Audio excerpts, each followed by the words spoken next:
look, I am so pleased to be able to get here. I've been wanting to get up here for some time because I've been so impressed with the local community here and everyone who's been supporting the action. It is essential that we win, and we will. So that's the first thing. We have to actually understand that we are going to win this. It doesn't matter that they're saying they're about to start mining and therefore why are you still doing this. And I just want to tell you a story from my background to let you know why I believe that. I ran the Wesley Vale campaign in Tasmania, which for many of you won't remember, but it was in the late 80s. And North Broken Hill, this massive company, had decided they were going to build $1 billion pulp mill in the middle of the farming district in which I was brought up. It was a native forest-based pulp mill, so chomping up Tasmania's forests. It was elemental chlorine bleaching, so it was going to dump organochlorines into Bass Strait.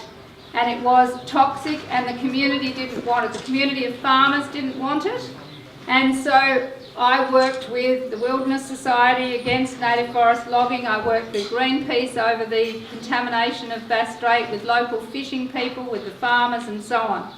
But we were losing. We had no support from the state government, which was Robin Gray's Liberal government, no support from the Labor Party in Tasmanian opposition. They were supporting the pulp mill. Federally it was pretty much the same, and they were marauding. And it even got to the point where they had started to bulldoze the site, which is exactly, they had all the approvals just like here, and they'd started to bulldoze the site just as they've started here. But we didn't give up, and we said we would never ever give up. And we didn't, and we made it a big enough issue that Graham Richardson, who was the Federal Environment Minister at the time, started to panic because we were coming into a federal election. And so the result was that Richardson decided to intervene and put much higher standards, conditions on the pulp mill. The result was Noranda of Canada, which was the joint venture partner, withdrew from the project, and it all fell over, which was just amazing and a fantastic outcome. And Noranda of Canada withdrew because Greenpeace Canada had been putting a lot of pressure on them, saying that if they got this project up in Australia, then Greenpeace Canada would make sure that all Noranda's projects in Canada had to meet the higher standards that they were going to put in Australia, which would have broken Noranda. So it was the first example of putting pressure on the corporates at home where it hurts them, pressure on the feds in the context of an election, and of course maintaining the strength of the local campaign. Now all those elements are here for you right now. We've got the New South Wales state election coming up very shortly. The key thing here is to delay and delay and delay out to force them into the state election. So no clearing. No clearing should be able to go on. We have to delay that clearing here and force it into the state election frame. At the same time, we need the divestment campaign to link in with all of you to make sure that the companies involved in this mine start to feel the heat from around the world from investors. We need to put the pressure on the banks who are bankrolling this company, and then the other side of it is, of course, putting pressure on with the environment groups over the loss of critically endangered vegetation types, and of course the farmers trying to get support in terms of groundwater especially. So there are a number of points of influence to break this campaign into, and the overwhelming one which goes across it all is corruption.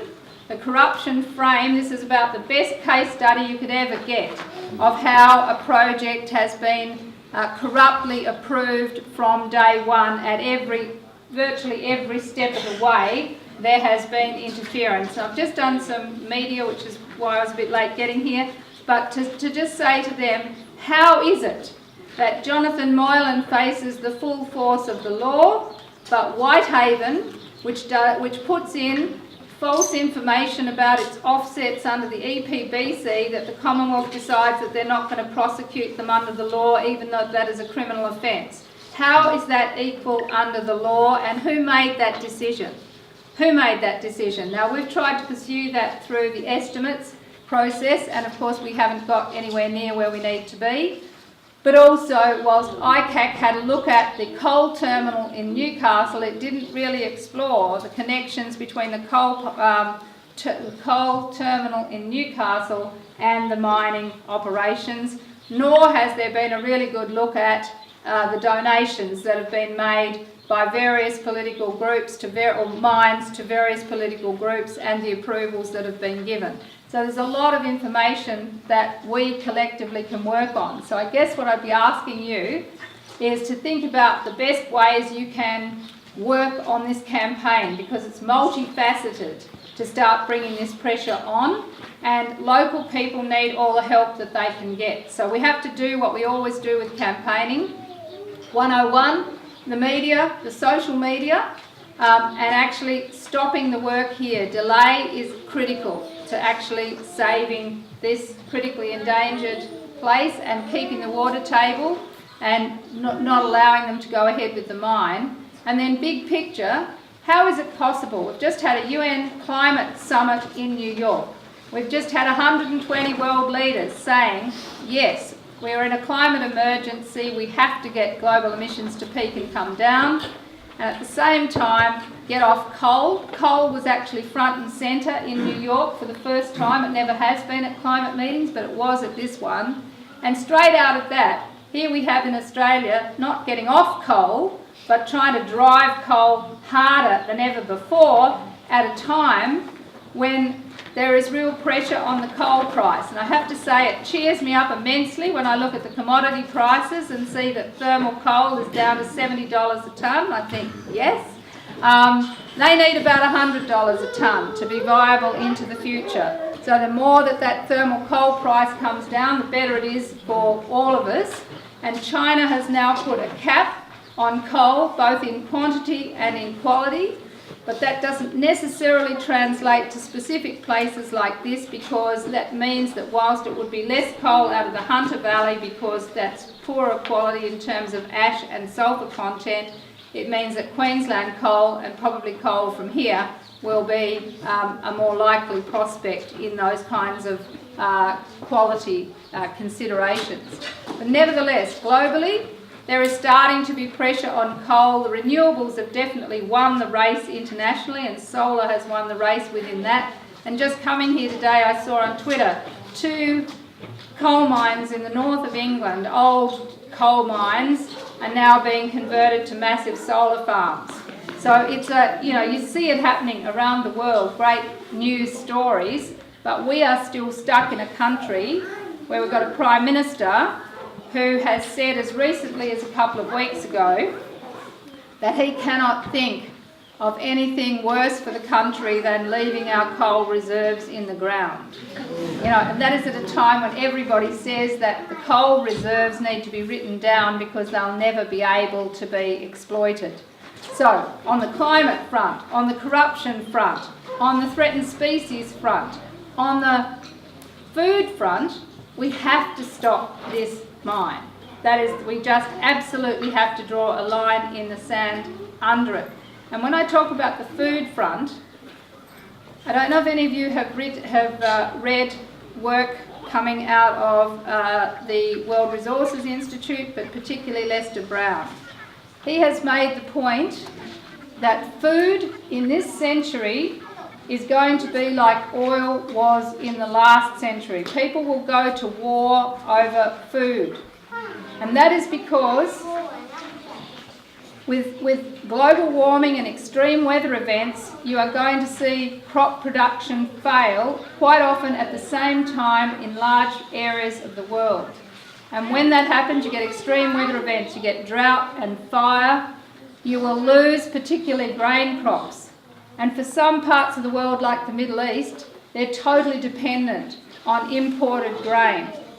And so the first riots in the Arab Spring in Tunisia, most people don't realise that they were food riots. They were bread riots. People marched in the streets in Tunisia with baguettes because the price of bread had gone up so much, and their diet in that part of the world is bread-based, and it caused that massive unrest. And that 2008-2009 food crisis brought on by global warming meant that countries like China, countries like Qatar and others, South Korea, recognised that in the future they won't be able to, not only will they not be able to produce enough food for their own people, but they won't be able to buy it on an international market either because of these factors I'm talking about. And that's why they've gone into massive land grabs around the world, buying up agricultural land and water, not for any of us, but to feed their own people when the crunch comes. And I got the Qataris to a Senate inquiry and I said to them, so why are you doing this? And they said, because we recognise that the commodity in this century is going to be food and we want a part of it. We want to be able to feed our own people first, and then after that we'll use it as a major source of income for this country when oil is finished. And here we have in our own country a complete failure to recognise that agricultural land and water, if you accept that food is the new oil, then agricultural land and water is the gold. You know, we cannot allow any agricultural land and water to be compromised, and especially if it's being compromised for a fossil fuel which is driving the weather extremes which is going to cause this to happen. So there are so many fronts on which we have to fight this, and I'm confident we can, but it's going to take all of you and, as you've just heard, one or two other people, every friend you know, to get a concerted effort going on federal politics and also on state politics to actually bring this up and ask the right people the hard questions. Ask Tony Burke why he made the decisions he did. He may have explained that quietly to a few people. He needs to now make it he needs to have the pressure brought onto him to explain what Harcher's relationship and what happened over that weekend when he changed his mind, when Burke changed his mind. We need to know from the federal department who made those decisions. We need to know who paid who when it came to describing the offsets and the validity or otherwise of the offsets. I mean, there are so many questions to be asked here that it's going to take all of us to get the pressure on. But let me give you some hope before I take some questions. The same sense that it was all over was out there on the renewable energy target. Abbott hates renewable energy and wants to destroy the renewable energy target. Why? Because renewable energy is undermining the business case for coal-fired generation. It's as simple as that. Every new renewable energy project that comes on is destroying the price of coal because renewable energy brings down the wholesale price and those coal-fired generators need to stay as they are. That's why he wants to destroy it. So the Solar Council went back to doing what we used to do in old-fashioned politics, but they've combined it with social media and it's working a treat, and with information technology.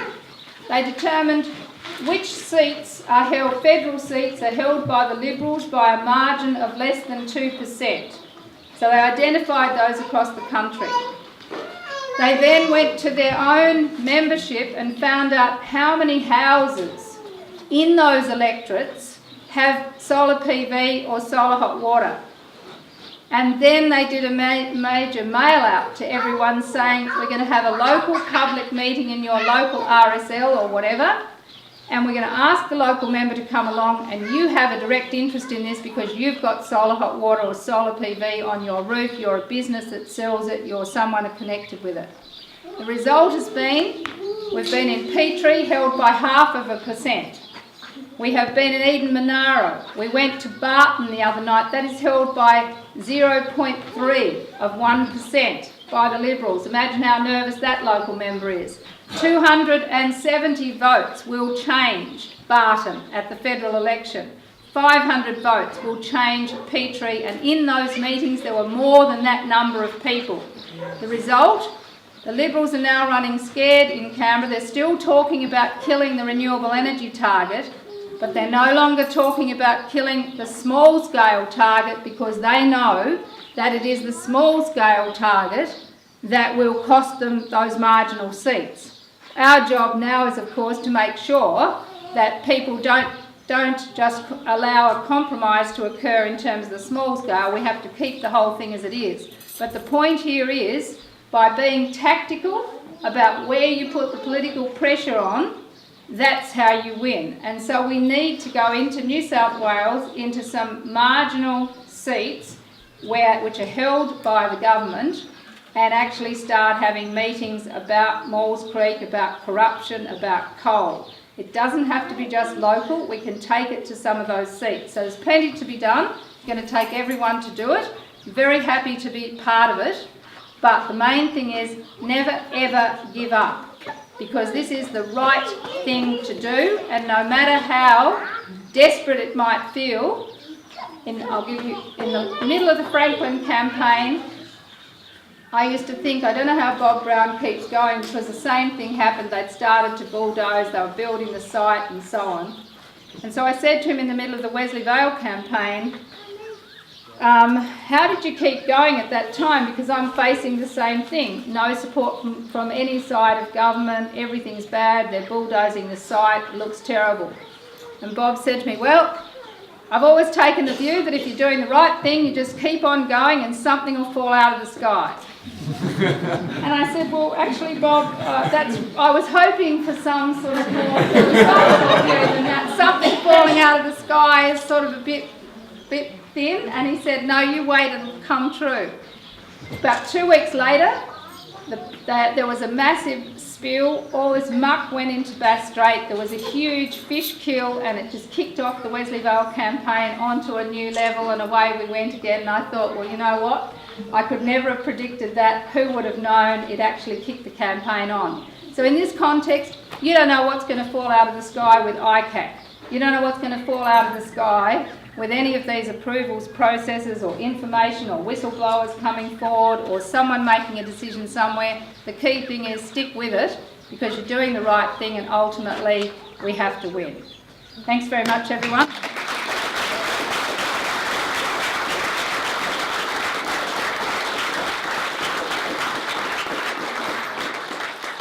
Thanks, Christine. That was great. We're hoping that something falls out of the sky. Exactly. Kind of reminds me, actually, that in the winter clearing period, that's when the spy scandal story broke for us. So it's true, stuff does happen, and it launched us really into the national media. Get you the next thing to go to. Yeah. Yeah. Does anyone have any questions for Christine?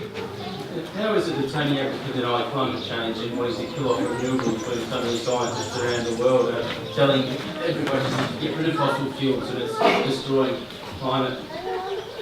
Well, how is it that he can do it? He has been able to do it because he has got the backing of big business in Australia.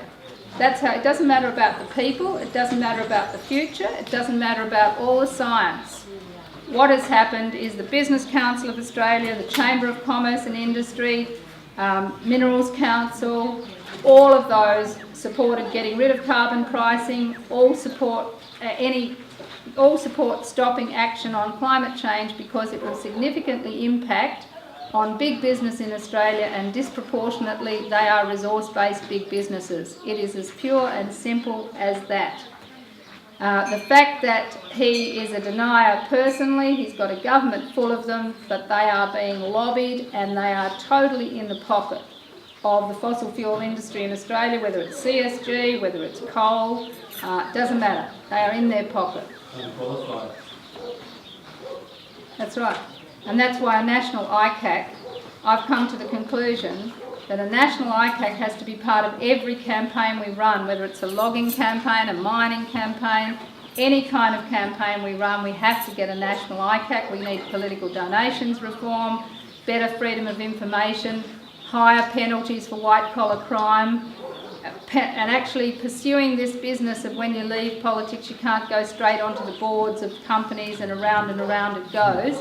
Because we do have a revolving door in Australia between politics and big business, and round it goes, and Mark Vale is a classic case. What do you got at the back? On that same vein, I understand that probably the general people in Australia do want to feel that they have got an economy that supports their basic needs, but I think we might be a little bit more argument to have considered the circumstances. But I'm just wondering that I've got the impression that big business is actually aware that it could change, and that if the government did decide to say, all right, we're going to start supporting renewables, that actually business would go that way, and that, all right, we might be a rich country, but we will be still a stable country. There will be enough money to keep us all going. Could you just comment on that, please? Yeah, sure. Actually, the world has already moved on, and there is a major opportunity cost to Australia if we stay as a fossil fuel economy. You don't get that impression watching what business and government have to say here. But honestly, if you go anywhere outside Australia, they are massively investing in solar, in wind, in high-speed rail. The growth areas are in new building materials that are sustainable, in energy efficiency and design of buildings, in public transport systems. It is just incredible to see how fast it's going. And the tragedy for us will be that some of our brightest and best will leave the country and go and work everywhere else, because Tony Abbott is such an opportunity cost to the country. So in terms of being well off, Australia will not be well off in this century if we stay with digging up, cutting down and shipping away. That is a recipe for disaster, and you're already seeing that with commodity prices coming off, with the economy being dependent on so few things. It will send us backwards. Whereas a post-boom economy needs to be about investing in education, innovation, new industries and clean energy, and those things are where the opportunities are, and actually we are incredibly rich in those. We've got a big land area, fantastic renewable energy resources, good universities, the best in the world when it comes to research, especially ANU and UNSW. Got fantastic stuff happening in terms of renewables. Even Newcastle has just done this critical steam work.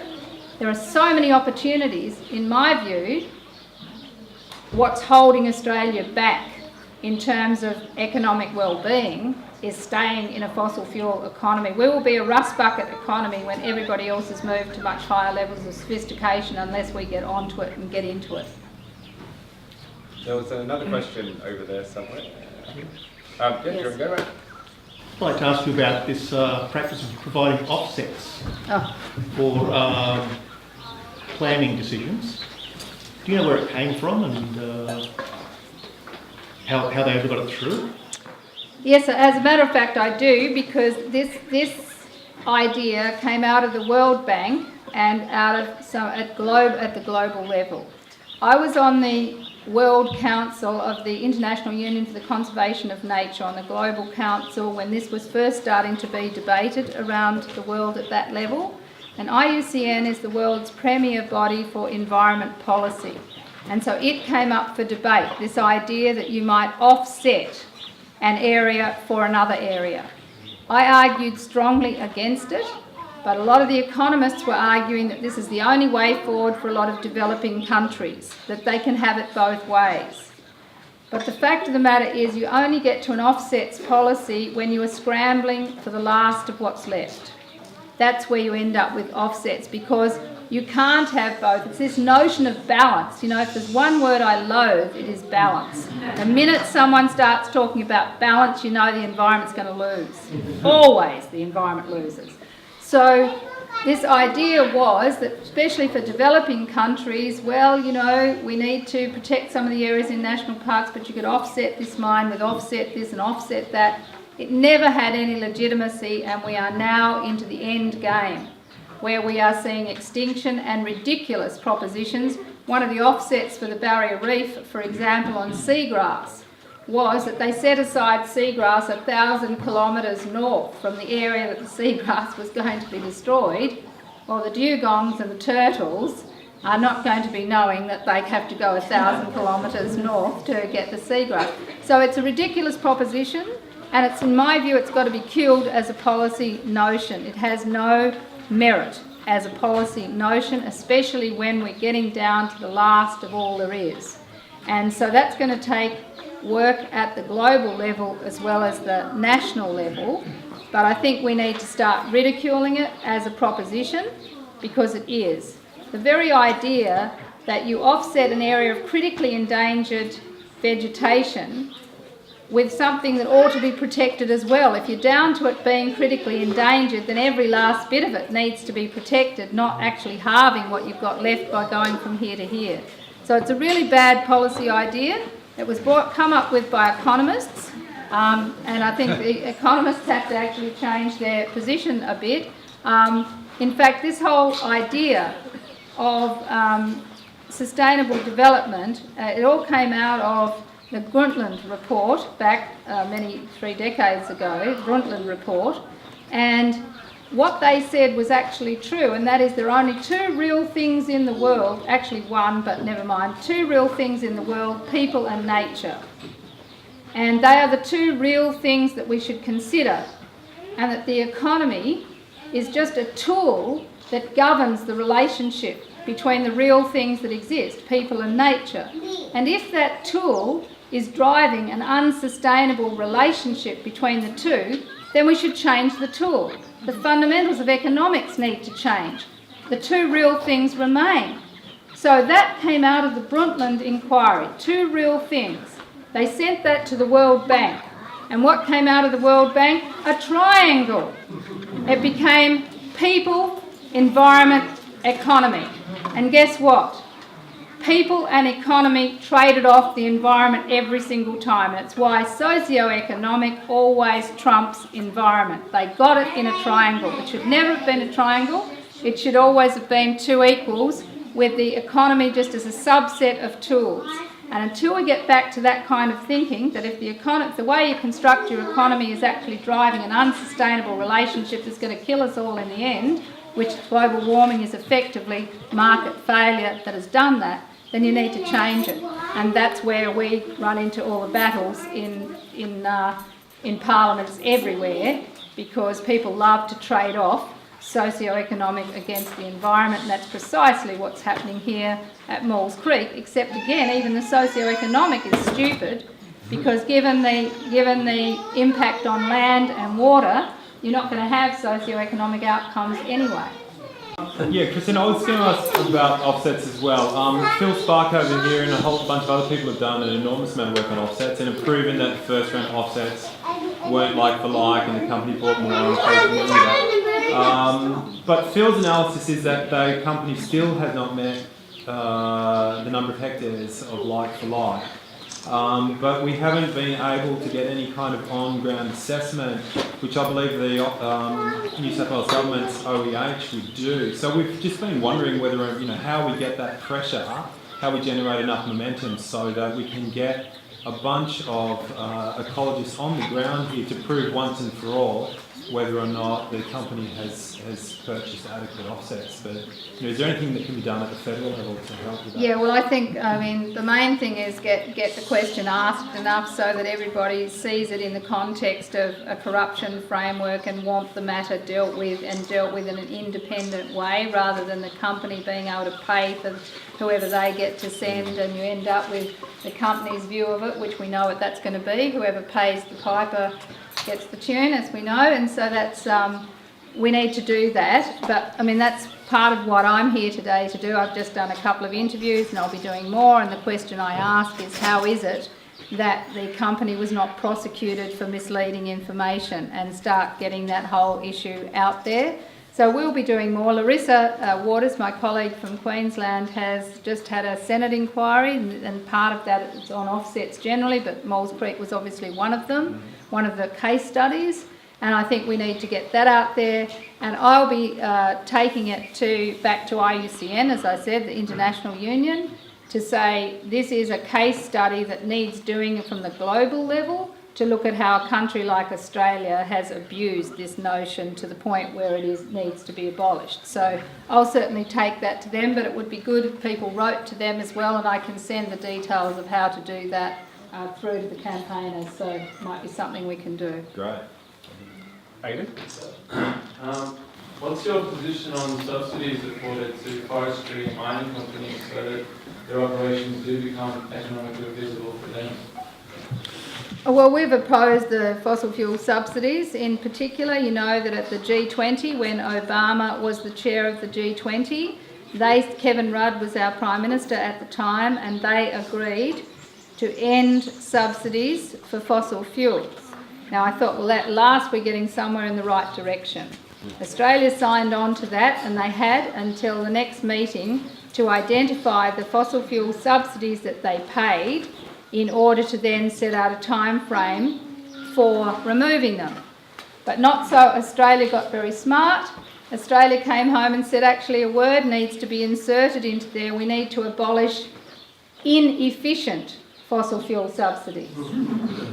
Treasury by then in Australia had identified 17 subsidies we pay the fossil fuels out of the taxpayers' pocket, the fossil fuel companies out of the taxpayers' pocket. So we had 17. But then they did an assessment and all 17 were efficient. So that was lucky, wasn't it? We didn't have to abolish any because they were all efficient fossil fuel subsidies. So we tried desperately during the last period of government in balance of power to end the fossil fuel subsidies to the big miners, particularly on fuel, because that's $2 billion a year that gets paid to them from the taxpayers. But we weren't able to. We couldn't get any support for that from either Labor or Liberal or National. And that remains the case. And so for all this talk about renewable energy being supported, in reality, the mega dollars, the billions, go into subsidising the big fossil fuel companies. And in terms of logging, it's even worse. I don't know if you heard my analysis recently, but I've just said that I don't think there's any group of people in the whole country ever who've received such high amount of money from the taxpayer as the Tasmanian logging industry. People get paid to go into it, they get paid to go out of it, they get paid to go back into it, they get paid to go out of it, and on it goes. It is close to $500 million we've spent trying to prop up the destruction of Tasmania's magnificent native forest. It's got to stop. And now the big risk we have got on native forests is that the global market has collapsed entirely, thanks to the great work of people like Markets for Change and others around the world who've been doing this. There is no market for primary forests anymore because the world has recognised we need the biodiversity of native forest ecosystems. So there is no market, but nevertheless there's an ideological commitment from Erica Betts and from Colbeck and from a whole lot of others that wants to just keep on logging native forests to spite people who want to protect them. It's as simple as that. There is no rationale to it. And so, since there is no market, what Tony Abbott asked the ridiculous Warburton Review to do was to look at logging native forests to burn them in forest furnaces to generate energy to be used as renewable energy. And so he asked them to look at that, and let me tell you, this is live right now. It is live in the federal discussion. They are desperate through either their emission reduction fund or the renewable energy target to include renewable energy certificates for energy generated from the logging of native forests. That will mean that logging of native forests becomes viable again in this country if that is allowed to happen, and we'll have furnaces in Western Australia, New South Wales, Tasmania, Victoria, away it'll go. So this is another campaign coming down the line for us, and it's one of the reasons why we cannot allow the RET to be changed in any shape or form. And the only reason it hasn't happened yet is in the clean energy package that I negotiated with Leard. That was in there specifically that native forests could not be burnt for energy and have any federal program associated with it. And we got that signed and we've held them off till now, but I'm not persuaded we can hold them off much longer. But just be aware that that's going on right now. So rather than going away from subsidies, they're actually facilitating more, not less. Sure, Dujan then John? Yeah. Oh, Dujan. One of the scarier propositions of the federal government is to hand back oversight of planning to state authorities. So the Queensland government is presently making the most of this opportunity to rewrite the Planning Act to remove any reference to environmental sustainability from planning applications and to replace it with some woolly notion of prosperity. That's right. And to vest a great deal of power in a single bureaucrat. I forget his name, it's not the Auditor General. Yeah. So I guess my question to you is what is happening federally to try and stop this dangerous precedent, because in the past we've been saved by federal intervention. We're certainly not going to be saved by the Queensland government. No, that's absolutely right, and this is something that that Julia Gillard announced first. If you remember, in the last period of government, she announced that she got keen on the idea of handing back environmental decision-making powers to the states.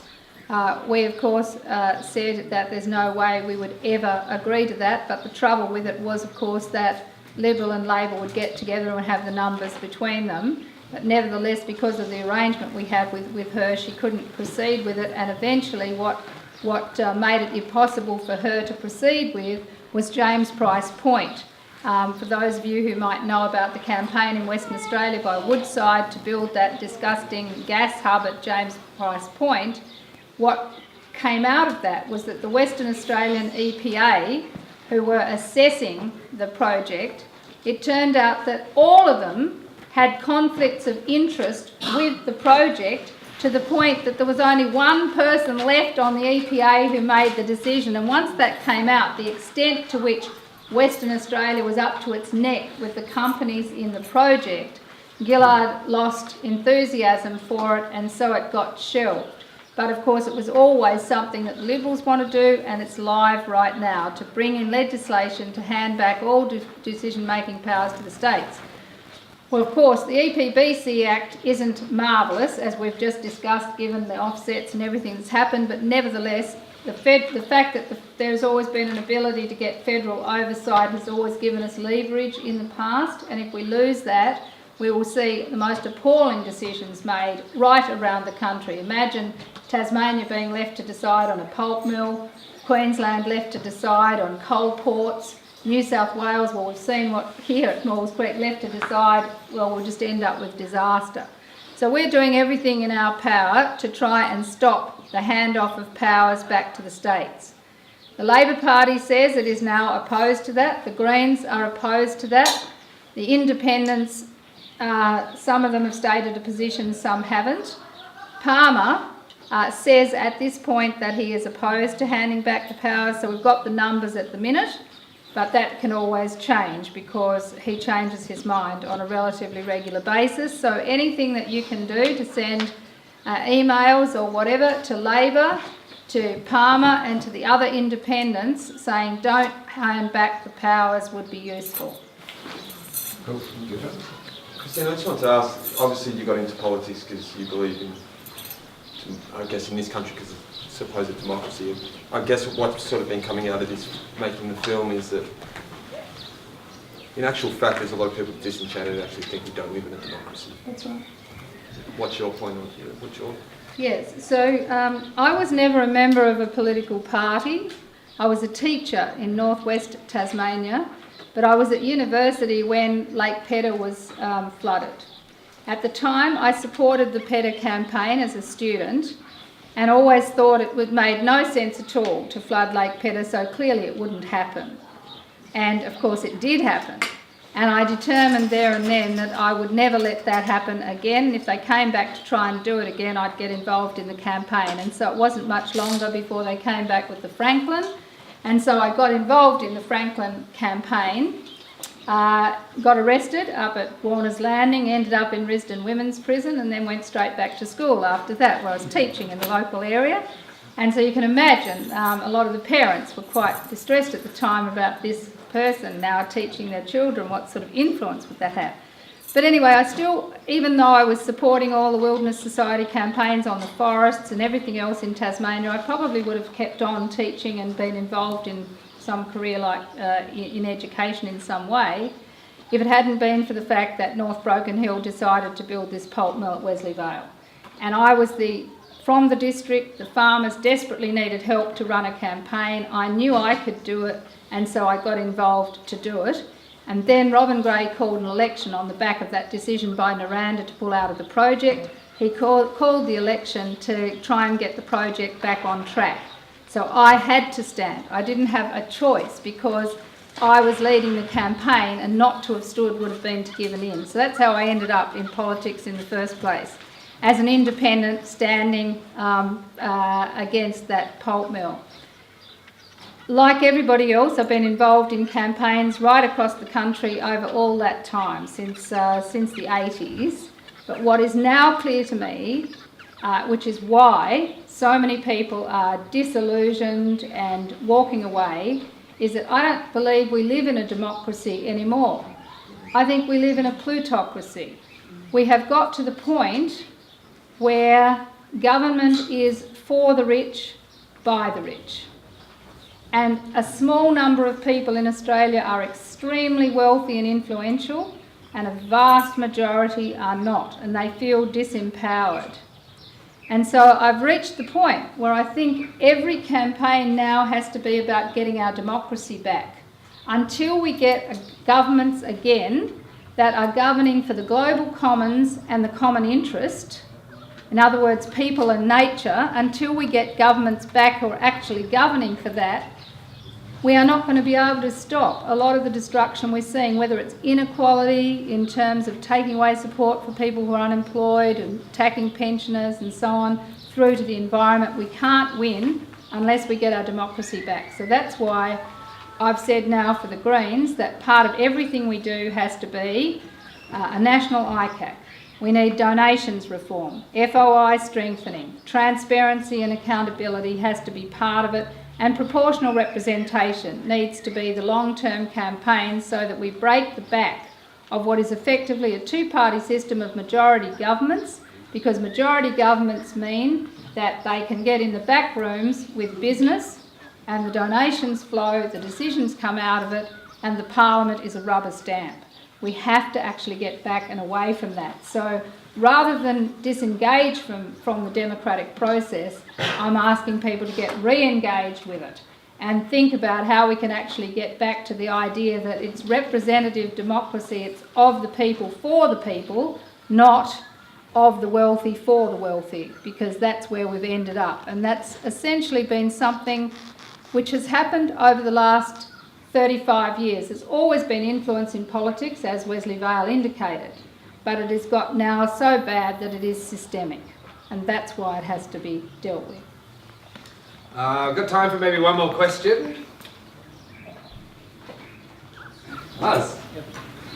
Okay. Yeah, I guess where we are at the moment, Labor, Liberal and National are corrupt. And I'd love to see you have Tony Abbott's job. But what I'm seeing down here on the ground